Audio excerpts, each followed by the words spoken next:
Hello. So I'm back from part two of this reading from my book Meth Monster. I think I'm going to pick it up. I discovered I need to go back a tiny bit. I'm reading to you from the fourth chapter entitled Meth Monster. But just before that, I want to incorporate the my introduction to HIV and AIDS and or how it came to the picture very early in my story. So I'm gonna go back just a little bit to chapter three, and I'll read a little bit from there, and then I'll pick it back up where we left off. Okay, you got your reading ears in, your listening ears on. All right. Somehow I managed to stay clean for about 2.5 of the next 3 years. My program, if you could call it that, mostly consisted of going to AA and NA meetings every day. I would never be able to honestly say whether 12-step groups would or would not have worked for me. The very term 12-step implies that there are 12 steps to be taken. I never really got past step one. Still, on the surface, it seemed okay. Still, on the surface, things seemed to be going very well for me at last. I had a pretty decent job, my own apartment, and I was positive that I was HIV negative. This latter thing I could surmise only because I had somehow managed to go 2 full years without any sexual contact at all. Besides, LA was the last of the big cities to be hit by HIV. Or was it? This was only my perception based on the conversations I was having at the time. I believe that at first many of the men in recovery felt like we had gotten lucky, that we had gotten clean just at the right time. After all, none of us were using or drinking or sleeping around like we used to. We all had the presence of mind to wear condoms and stay away from the bathhouses. I, for one, felt like my own chances of contracting this new virus was pretty close to nil. And then people started getting sick. The very first person I knew to die from AIDS had been clean and sober for 6 years. These were terrifying times for me and for everyone that I knew, especially when the media started talking about incubation periods of up to several years. How could anybody really feel safe, whether they were clean or not? Every cold, flu, blister, everything and anything was suspect. Fear had gripped our community. To make things worse, we didn't even have the benefit of knowing exactly how this thing was spreading. There was lots of talk going around about drug use and about one drug in particular. As it turns out, this was one of the few drugs I hadn't gotten around to when I was out there. Apparently, many men in the program, apparently many of the people who were getting sick around the program were former crystal methamphetamine users. Stop. I do remember hearing about crystal meth back then. When I was still partying, but frankly, it was just too expensive for a guy like me. I couldn't even conceive of the idea of paying 40 American dollars for a few granules of anything. No, speed was just a means by which I could stay awake and drink all night. The kind of amphetamines I was taking cost only $2 or $3 a pill. Excuse me a minute. That's my dog. He's scratching by my feet. Get lost. Get lost, Jimmy. I'm back. I love my dog, but he likes to stay a little too close sometimes. All right. Okay. The kind of pills amphetamines I was taking, cost only $2 or $3 a pill. Now here I was being inundated with all this information about this other epidemic that I barely even knew existed. And that's not to say, and that's not that surprising that I didn't hear much talk about this particular drug around the bars. Crystal wasn't nearly so much about going out as it was about staying in. The common denominator between crystal meth and AIDS was twofold. One, it was about using needles. And two, it was about sex. Lots and lots of sex. While it was true that not everybody that used meth used needles, it became apparent to me that virtually every gay man who used crystal meth had outrageous amounts of sex. I know this kind of generalization is likely to tick some people off, and I will concede that this was the perception of a man who hadn't had sex at all in over 2 years. This was not a condition I willingly chose to be in. Frankly, I was both sexually frustrated in the extreme and paralyzed with fear of AIDS at the same time. Now, you would think this early association between crystal and AIDS would serve as the ultimate deterrent, and you would be right to think that. Any rational person would be thinking along those lines. But rational thinking had never been one of my strong suits. Still, I believe that because I was clean and in my right mind most of the time, I didn't run out and try crystal meth so I could get laid. At least it didn't happen that quickly.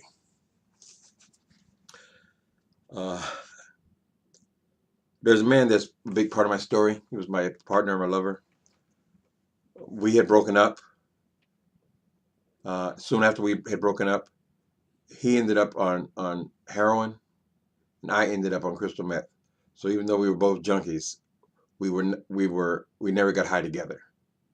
But after he was diagnosed, I moved back in with him, and I'm picking this up. That's a little backstory, so you understand what I'm talking about when I say Jimmy. That was my lover. Okay, I wasn't the only one having brain trouble. Jimmy was back on heroin. I should have known that he was in trouble when I heard that he started hanging out with this known junkie shortly after we broke up.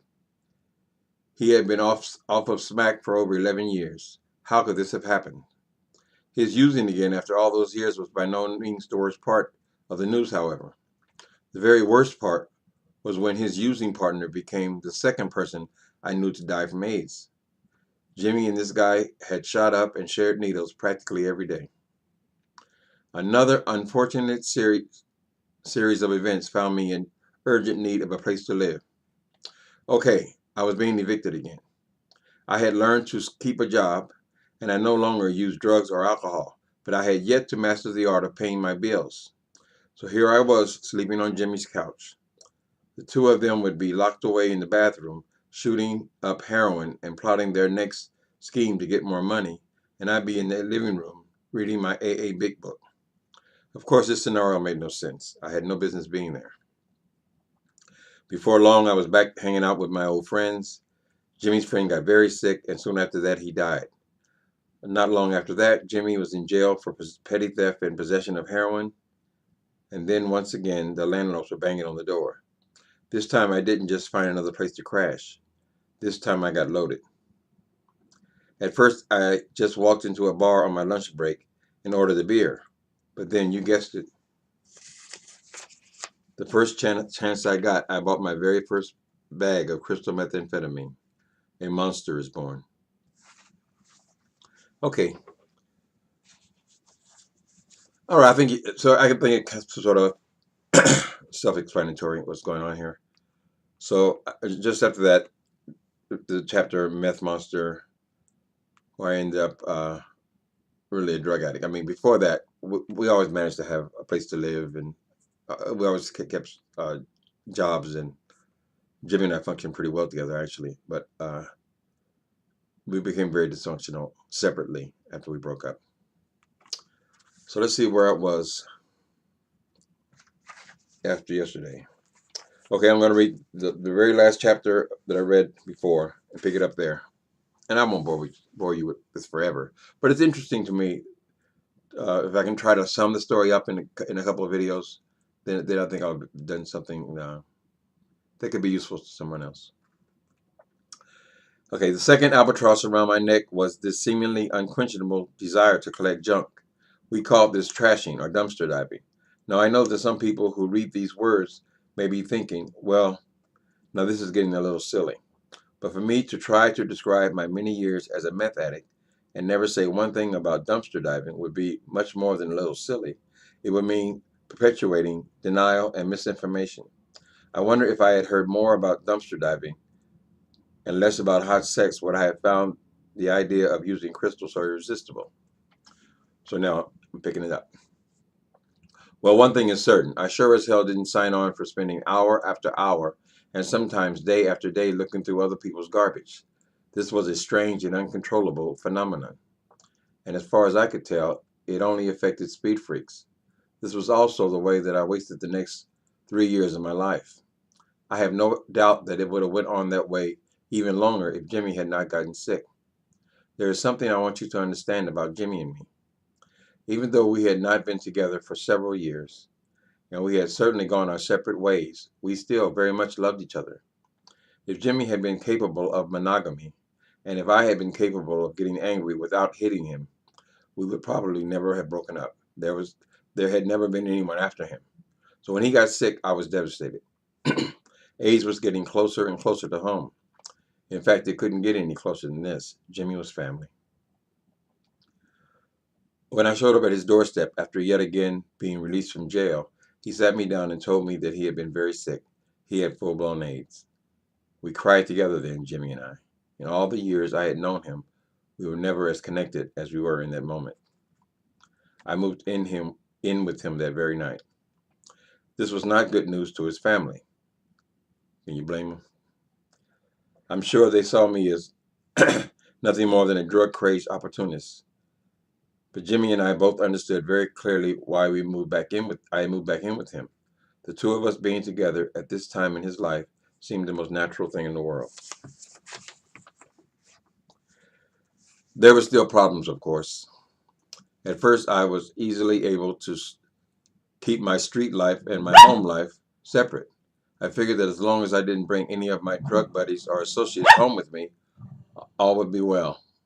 But slowly, over the next couple of years, as Jimmy's health deteriorated, I found it harder and harder to leave him at home alone. Since I couldn't get out there in the life found its way into Jimmy's living room. I had turned his apartment into a drug house. Jimmy deserved so much better from me.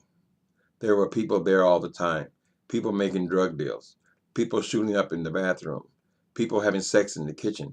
Jimmy was dying, and here I was carrying on like he wasn't even there. I thought for years that the next thing that happened was one of the worst experiences either of us had ever endured. But now, in hindsight, I think it much more likely some kind of supernatural intervention. It happened so quickly. I was almost never leaving the apartment. There was really no need to. Everything we needed came to us. I was high on meth every waking moment. Crystal meth is speed, and sometimes flying around and around in that tiny little apartment got to be too much. On those nights, usually while Jimmy was asleep, I'd go prowling around the basement of the building where we lived. One night I varied slightly from this routine. There was a recently vacated apartment a couple of doors down the hall from us. So I figured, what the hell? Why not check it out? Maybe the people left something behind. The next thing I knew, the neighbors were banging on our door with their rather huge dog and the building manager in tow. Not 15 minutes later, the cops showed up. Maybe they would have just let me go with their warning if it were not for the fact that there was already a warrant out for my arrest. And that's the last time I ever saw Jimmy again. Uh, he was just sitting on the bed, looking so incredibly fragile and confused as they took me away in handcuffs. When I made it to court, hold on a minute. When I made it to court, I was hoping beyond hope that the judge would just give me a slap on the wrist for trespassing and continue my probation. I wanted so desperately to get back to Jimmy's bedside where I belonged, but that was not to be. I had somehow managed to slip and slide around the city and county jail system for years. It seemed like every time I went before a judge, I got a slap on the wrist and a threat of prison time if I came back. Well, the time for idle threats and short stays in the county jail had come and gone. This time, when I went before the judge, he said 3 years in the state penitentiary.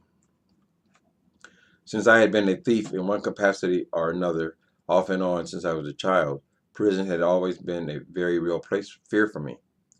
I think all people who make their living on the wrong side of the law dread the coming of this day. That was the thing. After a while, everybody I knew either died, went crazy, or went to prison. And as if losing Jimmy and being sent upstate for 3 years wasn't enough, I had just tested positive for HIV.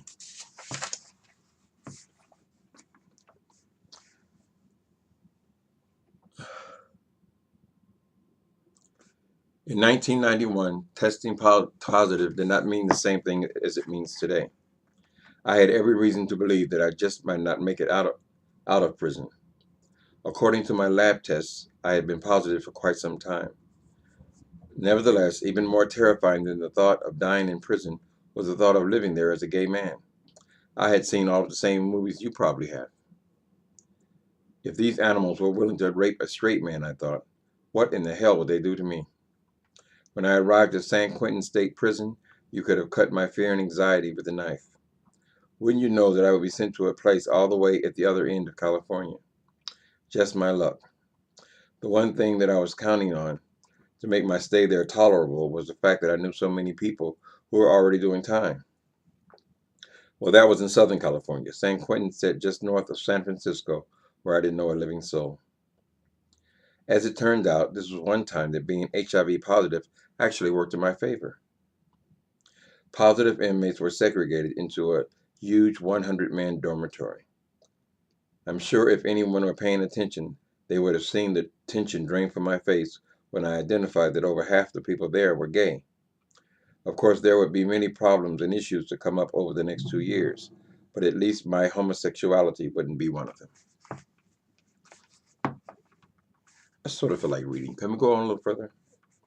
You can always turn it off. From what I understand, Jimmy died in a hospice right around the time that I entered the gates of San Quentin. I guess it was better this way. At least he got the care he needed and was able to pass away with a degree of dignity. I had been sentenced to 3 years, but only had to do about 20 months. When they called me for release in February of 1993, I had every intention of returning to Los Angeles and picking up where I had left off. I was actually kind of proud of myself for being able to complete a prison term at San Quentin. Somehow this made me feel more masculine and definitely more streetwise. I could hardly wait to get back to the old crowd with all of my lies and embellishments about prison life. But this was not to be. Inmates being released from a California prison are generally given $200 gate money. This is so that you don't hit the streets completely broke and desperate. As I was getting dressed in the release area, I was informed that since I was from LA, I would only be getting 100. This was to ensure that I did, in fact, return to Los Angeles. I could pick the rest up from my parole officer. Well, that may very well have been their intention, and I'll even concede that to a rational person, it would probably make sense. But I was not a rational person. I was a drug addict. And as far as I was concerned, 20 months was long enough time between hits. I was not about to spend every dime I had on a bus ticket back to Los Angeles. Right there in that cell, while waiting to be released, I hatched another plan. To this very day, I've never returned to Los Angeles. As strange as it may sound, I was not nearly as excited about getting out of prison as I was about getting that needle back in my arm. Okay. All right. That's enough for this session. I'll make this part two. So I went to San Quentin, which is up here near San Francisco where I live now. So I never actually came to San Francisco, came up north. I was actually sent here by the state. But when I got out, I immediately got involved in the meth scene here. So that's where the story will pick up. It's like it'll be a part three, you know. And my life sort of changes in the next part. Up until this point, I had been a street addict for I think 3 or 4 years before I went to prison, and then I spent about a year in prison.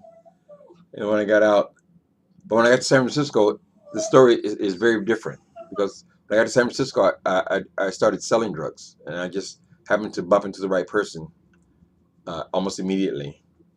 And so now my life was not about just hustling and stealing and doing whatever I could to get it, stay high. Now it was about really trying to stay out of prison because I was a drug dealer. That's what all my charges are or were. As I said, I went 10 times. So I was basically only on the streets a few months a year, and spent most of my time inside. So anyway, when I pick the story up again, I'll pick it up arriving in San Francisco. right, thanks for listening. And buy the book, Amazon.com, $2.99, I believe, is the download price.